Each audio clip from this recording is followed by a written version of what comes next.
નમસ્કાર દર્શક મિત્રો, આપ નિહાળી રહ્યા છો N24 ગુજરાતી। તો નજર કરીશું આજના મહત્વના સમાચાર પર। અંકલેશ્વર મામલતદાર કચેરી પરિસરમાં પ્રજાલક્ષી સુવિધાઓમાં વધારો કરતા નવનિર્મિત અત્યાધુનિક જનસેવા કેન્દ્રનું ભરૂચના ધારાસભ્ય રમેશ મિસ્ત્રી અને જિલ્લા કલેક્ટર ડોક્ટર નવનાથ ગવહાણેના હસ્તે દીપ પ્રાગટ્ય સાથે વિધિવત લોકાર્પણ કરવામાં આવ્યું।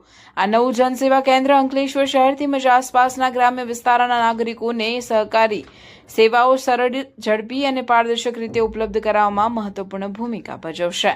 કેન્દ્રમાં અરજદારો માટે આધુનિક બેઠક વ્યવસ્થા, ડિજિટલ ટોકન સિસ્ટમ, માર્ગદર્શન માટે હેલ્પ ડેસ્ક સહિતની સુવિધાઓ ઉપલબ્ધ કરાવવામાં આવી છે, જેથી લાંબી કતારોથી રાહત મળશે અને નાગરિકોનો કિંમત સમય બચશે।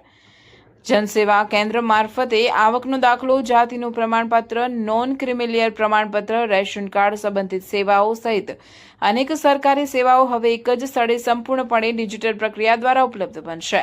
આ પ્રસંગે પ્રાંત અધિકારી ભવદીપસિંહ જાડેજા, અંકલેશ્વરના મામલતદાર રાજન વસાવા, વિવિધ વિભાગોના અધિકારીઓ, કર્મચારીઓ તેમજ સ્થાનિક આગેવાનો ઉપસ્થિત રહ્યા હતા।